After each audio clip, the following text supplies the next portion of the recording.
All right, thank you, Jen, and welcome back. Today we're going to be talking about an interesting part of creating that culture of quality and expanding that quality management mindset across the organization through digitization. And some of the greatest fears around that are, of course, auditing and how the FDA is going to play in that digital world.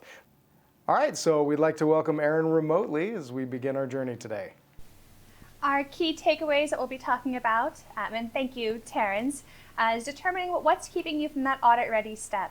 My favorite quotation around this is from Mike Tyson of, "Everybody has a plan until they get punched in the face." We're going to look at the tools to help you overcome those barriers and really how to maintain your audit-ready state. And that's right, and really an audit-ready state. You know, when an auditor comes in, you know, we have multiple kinds of audits. You have the FDA inspections, you have the audits for your suppliers that you go out and do. You also have audits where your customers and clients come in and audit you. And we also have the for-cause audits. And those are really the focus here today is how do we make sure that we're in that constant state, have that culture of quality embedded throughout our system and digitized so that those for-cause surprise audits aren't a surprise. I certainly know that a lot of companies have those cramming sessions the night before of every single audit, of everyone getting in a room, making sure I's are dotted and T's are crossed. I'm Erin Wright. I'm our validation product manager at MasterControl. I have worn many hats in my career, frequently a quality hat, hosting a lot of my customer regulatory and customer audits, as well as helping with the implementation of our software for some of our key customers, including the FDA. And hello again, I'm Terrance Holbrook. I have had the pleasure of being both an ISO certified auditor as well as a for-cause auditor. I like to reference Lilo and Stitch when the child services agent comes in and he says, I'm the guy they call when things go wrong. That was actually the type of auditor I was. So I got to be the one to do the surprise audits and show up on a doorstep unannounced. So I know exactly how that feels. And so that leads into what do we do with that culture now that we have these known elements? We'd like to expand our quality management system out. You really got to start with, okay, where are we? Where do we want to be? If you're doing those overnight cramming sessions where you pull manufacturing in the day before the auditor shows up and do the whole, hey, only say enough and don't give them too much information, which I've seen gone wrong, by the way. Sometimes manufacturing doesn't listen to those directives. But you know, how do we prepare so that those last minute meetings don't happen? How do we build that culture of quality throughout the system where we trust in our system and we know that at any moment we can be audited or inspected and we're going to be just fine? One of the key elements to being audit ready is to have a digital environment where the information is trusted, secure, and connected and not disparate and hidden in documents across the organizations. So what does it really mean to be audit ready? Being audit ready is so important, and having all of that, and what truly means is having all of the information that you need at your fingertip. Regulatory inspectors can show up at any time with absolutely no notice, and certainly, as Terrance says, he is one of those for-cause auditors, and nobody likes to be surprised by Terrance.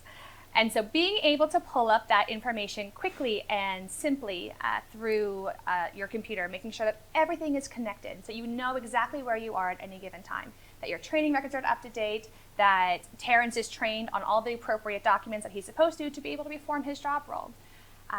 You know, if you have all of that information on paper, you're combing through training matrices, trying to do cross-references, trying to figure out which version the person was trained on, what they should be trained on, the current status of everything becomes a nightmare. And so being audit ready means being able to pull all that information up at a moment's notice. Accessibility, having the ability to have your information accessible. But of course, what does that really mean? You know, even if we take a look at a quality control system put in place on the manufacturing floor, where you're collecting challenge information, inspection information, it's one of the most common areas that still remains on paper because it's seemingly so easy to have a clipboard with the paper documentation that a roaming QC runs around and collects that information. That is critical information to have digitized in very few companies. I actually ran across one company locally that actually went to the time to take that information and put it into a system so they could track and trend. That's how critical it was to them. So how do we really get to that state where that information is being collected and accessible at a moment's notice? Because really, paper is not the replacement for quality. Quality is building the product according to the specifications to meet the efficacy and needs of the end user. And to do that, if we have live-time accessible data, only then can we look at it and be proactive in our quality approach and not rely on quality being paperwork at the end of the process. Absolutely. And some of the most common findings that customers find during these kinds of inspections are that they don't have that views into those data, that it's not accessible to them, so that they don't see that their training records for individual employees are out of date, or that they're not trained on the most current revision, or that they don't have the current revision of those checklists on that clipboard. And so when you don't have that information digital, you get those really common garden variety problems that are easily solved by digitizing all of that process and that information. Like Terrance said, the paper is not a replacement for quality. It's simply proof that quality exists as part of your process. But really, Terrance, who owns quality? Matt, every single person I bring on asks me that question. Luckily, that one was rhetorical, and everyone knows at this point that everyone owns quality. And it doesn't have to be in your title for you to have a concern about it. Very true. So once you understand where you are, what your current processes are, and where you are as a company, it's important to do that gap analysis of where do you find the holes in your data? Where is the holes to your accessibility for your quality documentation to be in that constant audit-ready state? You know, it's important to know, does everyone on your manufacturing line have access to planned deviations? Or do they have access to the unplanned deviation information? You know, if you don't have everything digitized, if everything is on paper, it's very hard to know and track who has access to what kinds of information as they're doing their job in real-time scenarios. And you especially can't see the data when how it's connected, and especially when it's not. So performing this gap analysis of knowing where your data is, where the holes are, and where the holes of the connections and the information and accessibility are, really puts you in a stronger position for true audit readiness. Oh, I totally agree. Connecting the dots, which sounds so cliche, but it's really what the goal is. Having all this information in disparate systems is really tough. So what do we have at our disposal to help connect these? You know, we talked about the quality control data. Later on, we're actually going to have a guest speaker on from a company. That's what they do, is quality control measures. And he's going to speak to the digitization of that. It's actually an area in companies I see that is one of the least automated, but there are so many different areas and so many different tools available to us. How do we do it? You know, it can be a struggle for a lot of companies, and because audits can happen at any time, and because Terrance could show up at a moment's notice, having a tool that shows you those gaps helps you be able to fill them and be compliant on a regular basis. Right. And proving that your QMS, your quality management system that you are handling at a business procedural level, is actually serving your business. So going digital and really having access to that information in a manner that's accessible to you and your company. I had worked with a company in the past that made a generic sort of drug that was releasing production records of that drug without enough active ingredient to be effective. And because their business quality management system failed them, their paper documents weren't capturing that. Had they been digitized, had they had those procedural software checks in place, it wouldn't have happened, and they wouldn't have gotten as many 483s from the FDA as they ended up getting. Yes. Well, and manufacturing is one of the oldest industries that quite a bit of them are still on paper, and that information is critical in those scenarios. And so that brings down to, what is auditing really, right? We've all done audits, they're in our history, we do them all the time, but really what is the purpose, what is the point of an audit? So an audit really should be viewed as a partnership. It's your client, your supplier, coming in and working with you on your quality system to make sure that there's trust built in a partnership. It's not meant to be scary. It's not meant to be intimidating. Of course, sometimes they can be. For-cause audits can be intimidating. I come in like, hey, I'm looking for this complaint on this product. There's a hole I'm going to find, right? And I'm going to dig and dig and dig, right? And that can be scary.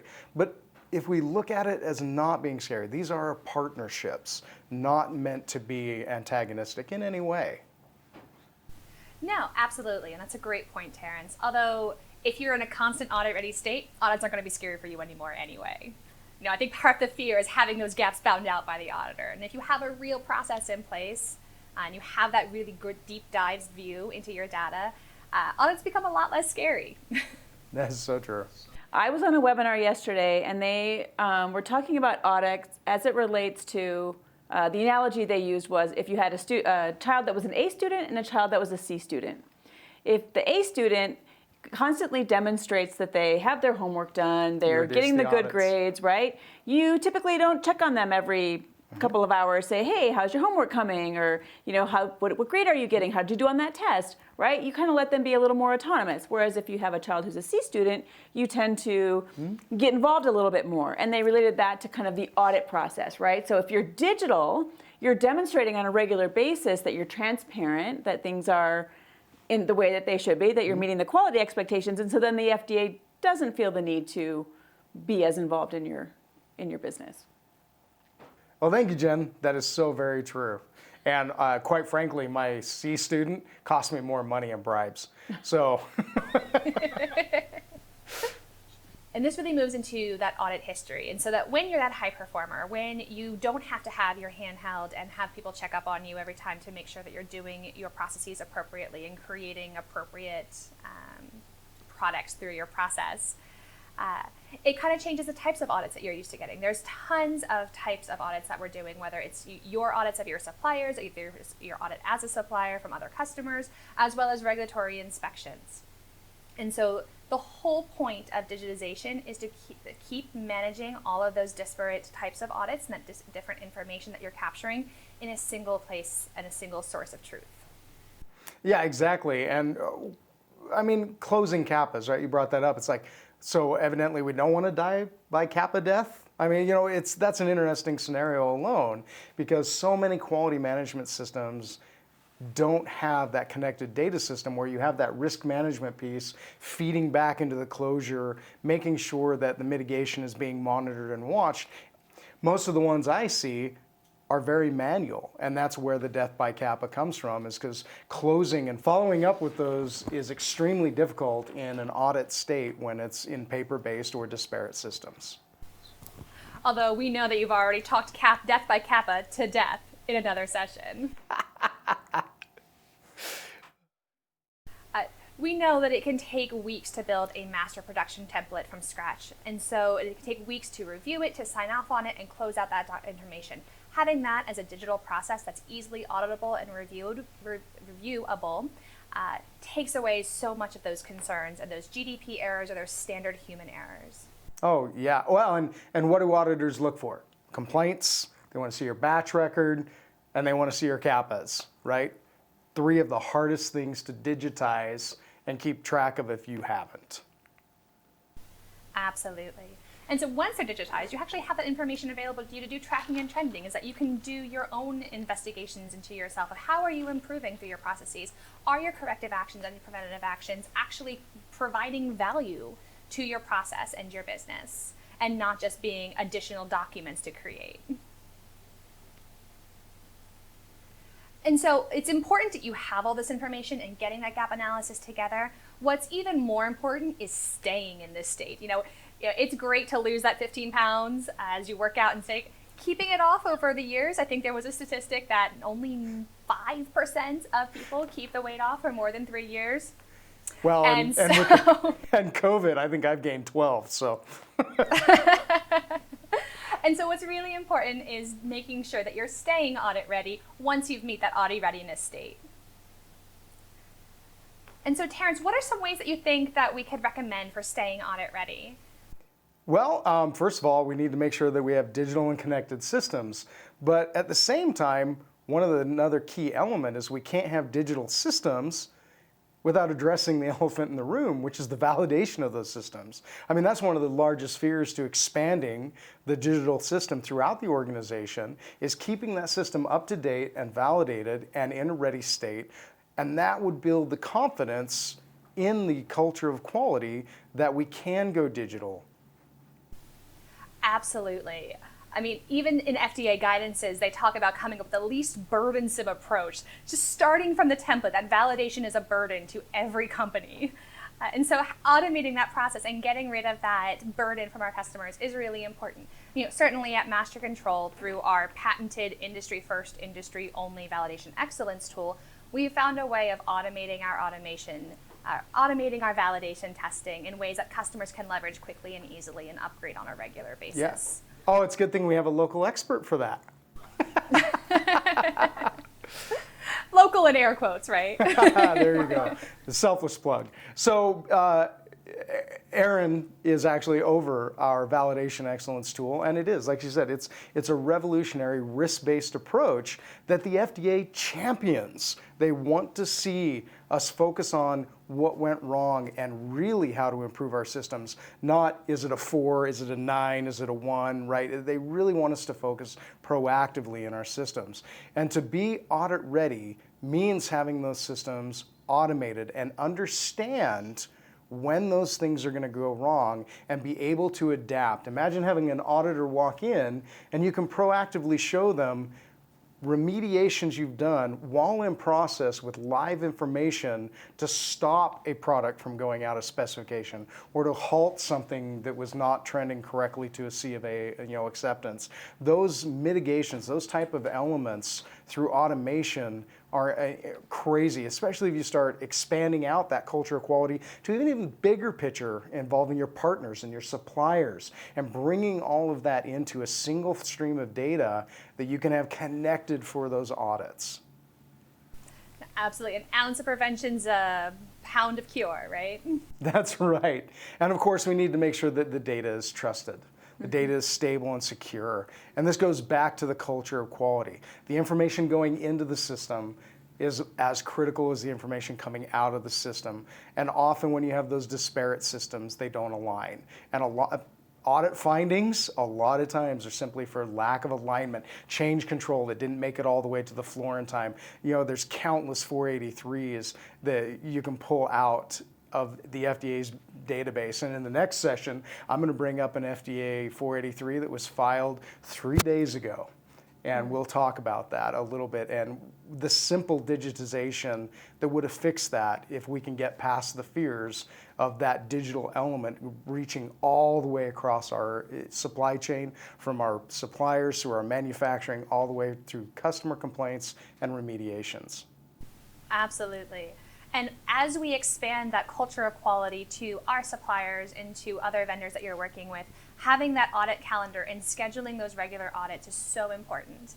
And like we were saying before, if your A student is the one that you may be checking on every 2 years, every single year, while students who might be struggling a little bit more, who might need a little bit more help making sure that their quality processes are in place, have a more frequent audit schedule. And having that calendar organized for you in a digital way, you can have your qualified auditors going in the right place at the right time.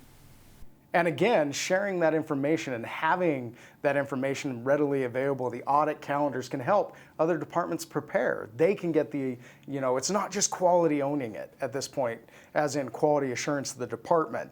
It's other areas of the company being holistically involved in the thing that they do best: manufacturing, inventory, supply chain, everything they can do to be a part of that culture and get away from that quality assurance as a document that we fill out that may or may not count in a manufacturing consumption area. So what, this means we have to start inviting the quality department to the company picnics now? What next, Terrance? Man. What next? And we've just gone through a lot of information. And one of the key elements to creating a culture of quality is being able to reach out beyond the department you're in and break down those silos. And we have all kinds of resources that can help, both here at MasterControl, Erin, myself, others, as well as resource partners that we can help point you to. In summary, you have to make change, you have to meet people where they are. Knowing where you are is the very first step to knowing to where you're going, to getting into true audit readiness state. And making sure that that information is robust, straightforward, accessible, silos are broken down, is key to this element. And being able to be audit ready means having that information collected and ready at a moment's notice, which there's tools out there to do this. And they're not as difficult or as hard as they were 10 or 15 years ago to implement. Automation keeps that audit ready state that we're all seeking.